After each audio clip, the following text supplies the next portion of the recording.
Nanya-nanya Pak Otis. Oh. Ya, coba tanya. Ini anggap Pak Otis, coba lu tanya. Oke, halo Pak Otis, selamat pagi. Saya Dimas, saya kebetulan diajak Kak Rapi buat jalan-jalan. Ya, ngeliat-liat kamar Pak Otis juga, terus saya juga mau nanya apa ya? Ya nanya aja Pak Otis, gimana rasanya menjadi seorang Pak Otis Hahiyari? Oh, Pak Otis Hahijari tulisannya, tapi disebutnya Hahiyari. Tuh, Haweri Private Estate. Mantap. Lihat gede banget kan? Gede banget, serius. Ini paling gede. Ini paling gede ya private-nya. Ini paling besar. Besar banget kan? Gede banget. Ini tempatnya Sultan. Wih, pemandangannya langsung bagus banget.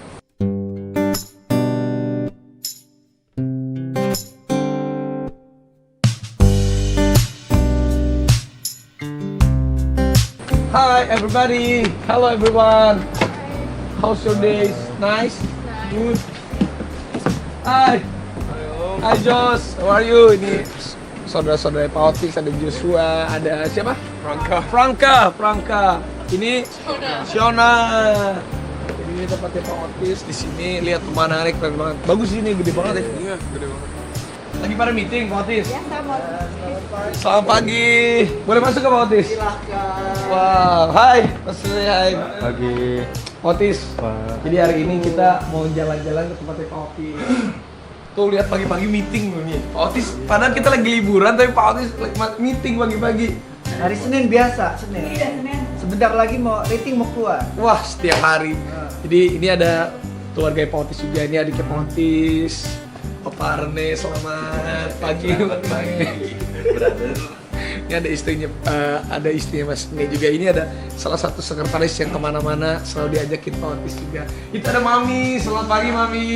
Pagi. Gimana Mami? Aku mau nge-vlog sama Pak Otis. Kalian mau ngajarin Dimas gimana caranya buat jadi entertainer Pak Otis, dan juga biar tahu Dimas nih, Pak Otis ini dulu gimana sih bisa sukses. Lu harus nanya sama Pak Otis. Jangan malu-malu. Iya. Pak Otis, Mirip banget nih ya. Iya. Makanya aku pakai jenggot supaya beda. Mudah-mudahan rezekinya mirip ya. Amin. Tapi ini villanya gede banget ya. Ini paling gede. Pak, serius. Gede banget. Lebih gede dari kosan saya nih. Ya iya. Tapi Mami, sini dong, ikutan Mami. Sekali-sekali, dimana kali enak jadi kita ngobrol-ngobrol. Pak Otis ini aja. Dimas berdiri deh. Kita mau nanya-nanya sama Pak Otis sama Mami. Mami, aku dibawa aja deh biar seru. Menurut Mami, ini kan Pak Otis ini kan salah satu sosok tokoh pertelevisian Indonesia yang sensasional, yang viral, yang beda dari yang lain. Yang galak juga. Galak ya wajar-wajar aja, yang penting kan hasil. Tuh, masih meeting pagi-pagi kita kesini. Iya, kemana-mana meeting. Kemanapun, di Paris mana anak-anak meeting. Jam 4 pagi sana, jam 10 Indonesia. Jadi nggak ada waktu Nggak ada liburan, tetap waktu kerja. liburan. Tapi Pak Otis itu sebenarnya waktu kecilnya, masa kecilnya seperti apa, terus anak yang seperti apa. Karena sampai sekarang Pak Otis itu sayang banget sama maminya. Pak Otis itu kemana-mana kalau apapun itu selalu ajak maminya. Galak, urusin kerjaan rating jelek, saya ikuti marahin. Apalagi saya, Mami. Tuh, sekretarisnya dapat salam kalau rating jelek. Tuh, jadi ada yang namanya di TV itu rating. Kalau rating itu kalau nggak bagus pasti kita harus perbaikin. Tapi kalau Pak Otis itu masa kecilnya anaknya seperti apa sih? Ini biar orang-orang udah tahu nih, Mami. Masa kecilnya nakal, bandel. Berarti Pak Otis itu ada tulisan turunannya Ambon, saya Chinese. Oh, Ambon dan Chinese. Ini masa kecilnya apa sih yang Mami nggak pernah lupa dari seorang Pak Otis Hahiyari? Oh, dia pernah kita jalan-jalan waktu masih 3 tahun. Kita ke Eropa sampai di apa sih, Iran ya? Bukan Iran. Yang orang cantik Iran, dia lihat tas itu racutan, dia minta nangis satu airport tahu. Jadi saya mesti beli, sedangkan tas itu jelek dan mahal. Jadi itu tandanya Pak Otis itu kalau mau menginginkan sesuatu harus Iya. dapat. Bener gak, Mam? Iya, pernah ke Sarina, sepatu saya disuruh tuker sama Lego. Karena Pak Otis mau Lego. Tapi Pak Otis dulu sebenarnya waktu kecil cita-cita pengen jadi apa sih? Karena kalau nggak salah dulu itu Pak Otis awalnya karirnya setahu aku Pak Otis tuh kerja di salah satu bank di luar negeri. Iya kan Pak Otis? Iya. Dulu waktu kecil cita-citanya mama tahu banget. Dulu pernah mau jadi pastor waktu kecil. Kenapa? Karena dulu waktu SD kan sekolah Katolik kan, pernah pengen menjadi pastor. Karena saya orangnya tuh waktu kecil tuh sampai sekarang kali tuh cukup religius lah. Terus berjalannya waktu, karena saya suka angka, suka matematika, suka banget sama angka deh pokoknya. Waktu di SMP gitu, SMP punya cita-cita pengen berhubungan dengan angka, tapi suka dengan punya cita juga pengen jadi dokter, bingung kan? Akhirnya udah pengen jadi dokter jadi dokter. Waktu di kuliah di Australia sempat ngambil pre-medical school. Lulus pre-medical school, mau ngambil medical schoolnya nggak boleh sama mama papa, nggak boleh, jangan jadi dokter kamu, jadi businessman aja. Ya udah, akhirnya nggak selesai, nggak jadi menjadi dokter. Ya udah deh, ngambil sesuatu yang berhubungan dengan angka aja, jadi ngambil accounting deh. Ya Pak Otis itu accounting. Accountant saya, jadi mengambil S1-nya mengambil accounting. Ya udah, jadi karirnya di yang berhubungan dengan angka terus. Habis gitu langsung kerja waktu itu di salah satu bank di luar negeri. Sebenarnya nggak sengaja itu. Jadi waktu buat mengambil S3 di Inggris itu kita harus buat disertasi kan. Nah waktu buat disertasi itu salah satunya kita harus menjadi intern kebetulan waktu saya tuh di Bank of England. Jadi ketika kita intern, kebetulan lama di Bank of England itu, bos saya suka. Setelah lulus sempat kerja di situ. Terus pulang, saya ditawarin kerja dengan Pak Abdul Latif. Ini guru besar saya nih, Pak Abdul Latif. Dulu ya Pak. Belum Latifi, belum ada. Pasaraya. Dulu belum Pasaraya juga. Saya menjadi staf khusus Pak Abdul Latif di kabinetnya Presiden Soeharto dulu. Staf khusus pernah jadi staf khususnya itu pertama tuh waktu pulang ke Indonesia. Sampai kabinet demisioner di tahun 96, ingat nggak? 97 kerusuhan. Belum lahir itu tahun. Iya belum lahir ya. Iya, Betul, belum lahir. 2000. Ada itu kerusuhan tuh. Akhirnya kerusuhan, Pak Latif menteri pertama yang mengundurkan diri. Saya diajak beliau gabung dengan perusahaannya, ikut di Al-Latif Holding Corporation. Ikut beresin holdingnya, bantuin Pak Latif. Akhirnya Pak Latif mendirikan Latif TV yang namanya Latifi. Gitu. Berarti Pak Otis banyak banget pengalamannya sama Pak Abdul Latif ya? Banyak, itu guru besar saya banget tuh Pak Abdul Latif. Tapi banyak juga yang nanya nih Pak Otis. Kalau misalnya gara-gara waktu itu aku ke rumahnya Pak Otis, aku ngeposting foto rumahnya Pak Otis. Itu rumahnya tuh kayak istana, Mami. Banyak yang bilang sultan banget Pak Otis tuh. Dia, aduh beneran Mami. Dulu tuh papanya Pak Otis sama Mami dulu kerjanya di mana, banyak yang nanya, itu kaya banget, rumahnya bagus banget. Itu banyak netizen yang kepo Pak Otis. Kebetulan Mama kan memang Mama Nggak kaya. Mama tuh Kaya dong Mami Kita itu mah. diberkati Tuhan. Ya kita alhamdulillah. diberkati. Alhamdulillah. Saya, adik-adik saya Rene yang nomor 2, yang nomor 3 kebetulan nggak ikut. We are blessed ya, kita diberkati banget mendapatkan kesempatan kami semua nih untuk bersekolah di luar negeri semua. Nih adik saya nomor 2, beda banget kan. Nih Mas Rene yang ini nih. Tuh. Mas Kayak Rene. papa, dia orang Ambon nih, orang Ambon banget. iya, Ambon. Dia dari SD sudah di Singapura, dia nih lama nggak pernah dari SD. Sama yang nomor 3 kebetulan lagi nggak ikut. Terus udah dan sampai kuliah ke Australia sama yang nomor 3, ikut saya ke Inggris. Kebetulan papa meninggal di usia kami yang relatif muda, jadi mama harus bekerja. Papa mendadak sakit jantung waktu itu. Ya bisa dibilang kami dipelihara oleh Tuhan. Kami mendapatkan fasilitas yang cukup baik secara pendidikan. Mama selalu mensupport baik dari segi fasilitas sekolah, apartemen yang enak, fasilitas pendidikan.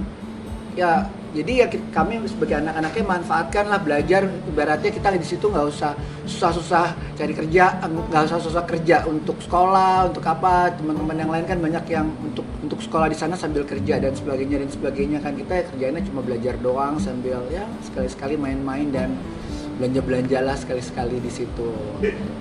Saya hobinya memang agak beda sama adik-adik saya. Saya hobinya emang belanja sama hobinya art. Oh iya, Pak Otis hobinya tuh tuh hobinya art, hobinya lukisan. lukisan, hobinya tuh patung, hobinya tuh musik klasik, hobinya mendengar musik, nonton konser klasik. Coba Dimas tanya dong nih, kapan lagi nanya ke bos. Iya. Coba yang tadi gua ajarin mau nanya apa.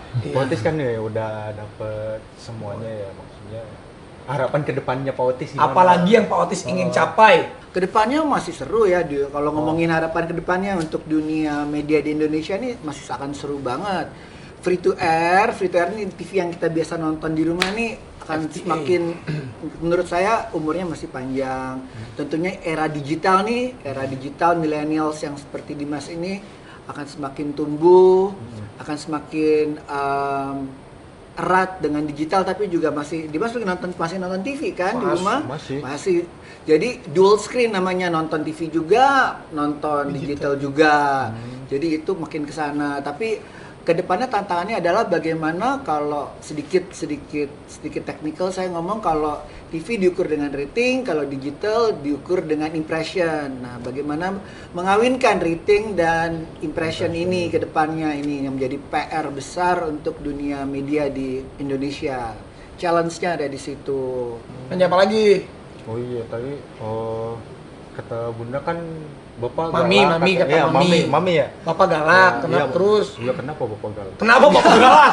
Ya galak sih sebenarnya, tapi karena setiap hari kan kalau kita nih di TV nih ya, terutama saya di TV kan megang dua jantung yang sangat penting, dengan dua organ di TV yang sangat penting. Satu adalah operasionalnya, satu adalah sales, satu adalah program. Program nih Raffi tahu banget, program tuh Haikal tahu banget di sini. Program tuh tiap hari keluar apa yang namanya rating. Tiap jam 10 kita keluar ratenya rating, Senin sampai Sabtu. Jadi kemana-mana saya pergi, tiap hari ini keluar yang kayak begini nih, namanya kecil, apa namanya angka. Jadi kita mesti kuatin namanya statistik. Senin sampai Sabtu keluar jam 10 pagi waktu Jakarta WIB.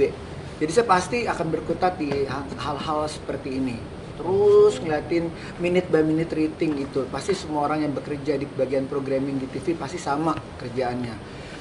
Di bola yang lain, kalau kita lihat di other side of the coin, kita lihat di sales, arus order yang masuk kita juga harus lihat, arus order.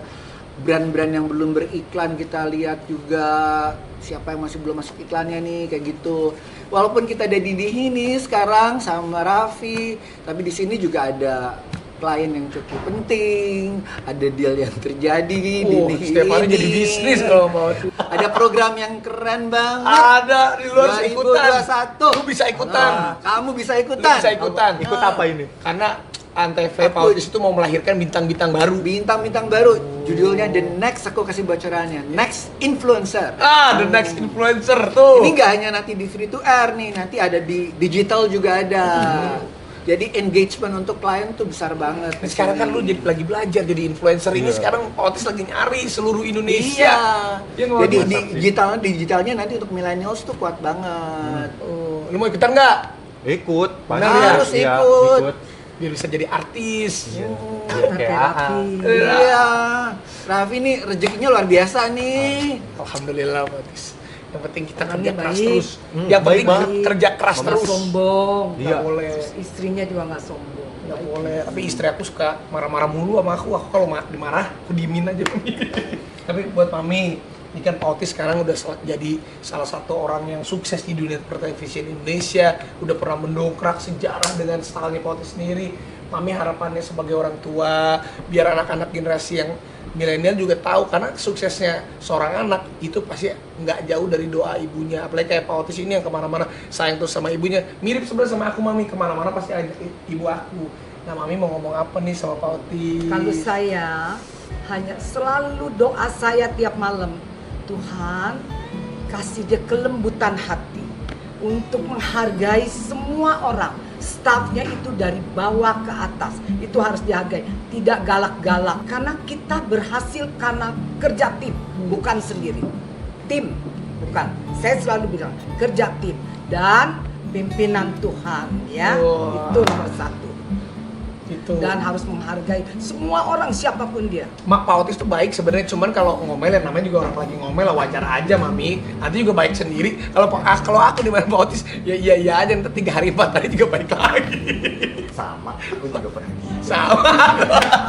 Kalau kita udah tahu Mami. Pak Otis harapannya apa nih yang benar-benar belum, dan juga mau ngomong apa sama Mami.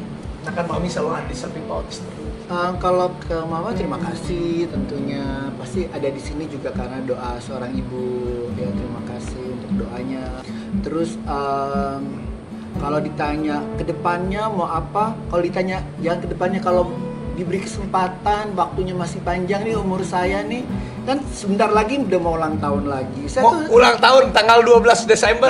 Ya, bener kan? Setiap ulang tahun tuh saya bersyukur, jelas bersyukur, tapi di satu pihak juga agak nggak sedih sih, tapi gimana gitu feelingnya kan, setiap ulang tahun tuh sepertiga tahun umur kita tuh udah berkurang satu lagi kan. Setiap ulang tahun saya berpikir seperti itu, masih pingin tuh saya, karena saya senang banget dengan art, masih pengen jadi kurator di Sotheby's atau di Christie's gitu, karena saya kurator tuh apa ya, orang yang menilai sebuah karya seni gitu ya. Di Sotheby's Christie's sebuah badan lelang yang besar banget di dunia gitu. Itu cita-cita di kehidupan selanjutnya.